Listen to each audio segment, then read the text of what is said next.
Risperdal injury.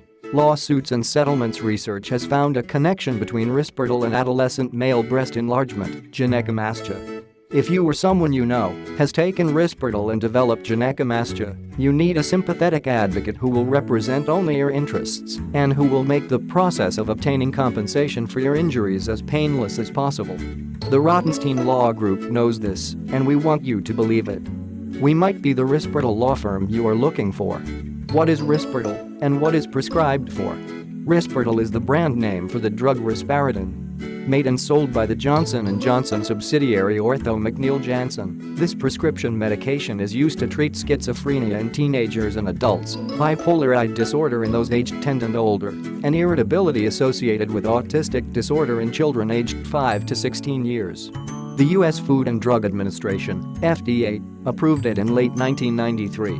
Read more Risperdal injury, lawsuits and settlements for Risperdal lawsuits informational brochure Risperdal updates.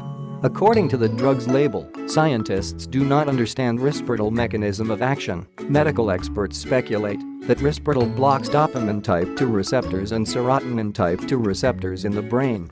It's less likely than some antipsychotic drugs to cause involuntary body movements at low doses. Risperdal is sold in various forms including tablets, orally disintegrating tablets, oral solutions, and intramuscular injections. Controversy has surrounded Risperidone. The manufacturers of Risperidone are not strangers to controversy. In January 2010, whistleblowers, state attorneys general, and the Department of Justice filed a Risperdal lawsuit against Johnson & Johnson based on the False Claims Act. The government claims that between 1999 and 2004 Johnson & Johnson paid $50 million in kickbacks to a pharmaceutical supply company, Omnicare, to sell Risperdal to nursing homes. The kickbacks appeared as payments to Omnicare for sham services, and Omnicare used the money to initiate programs aimed at convincing doctors to prescribe Risperdal to nursing home residents. Omnicare settled its own lawsuit against the government for $112 million. In 2010, investors became so angry over the Risperdal controversies that they filed a derivative lawsuit against the Johnson & Johnson's executives in New Jersey federal court. In July 2012, that case settled for $2.2 billion.